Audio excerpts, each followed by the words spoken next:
This video is going to walk you through everything you need to know to allow your circulating nurse to successfully set up neXus BoneScalpel. So, once your scrub nurse has already set up the neXus handpiece, they'll pass off their power cord and their pucks. You'll note that the home screen is going to walk me through every step that I need to take from this point on to successfully set this up. So first, I take my power cord and I'm going to pull back on the ribbing. That'll loosen the cap, and then I pull straight up on the cap to get the cap off. Again, I'm not twisting the cap, I'm just pulling straight up once I've pulled back on the ribbing. Next, I note that there's a red dot here on my handpiece power cord and a red dot on the port. I'm going to align those two red dots to successfully plug this in. My port turns green, telling me that I've done that correctly. If you hit a significant amount of resistance there, then it's not lined up correctly, and you just need to realign the red to red connection.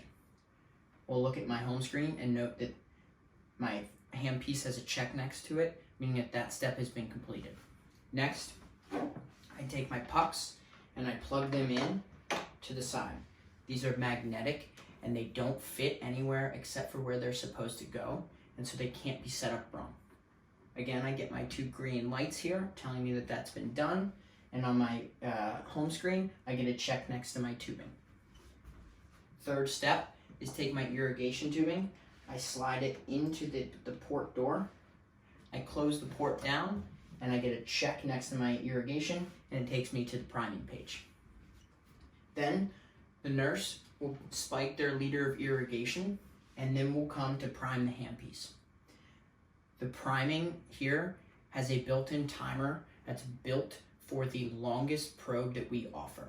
So that ensures that no matter what tip that your surgeon is using, when we hit this priming, it's going to fully prime the handpiece and be ready to be used immediately.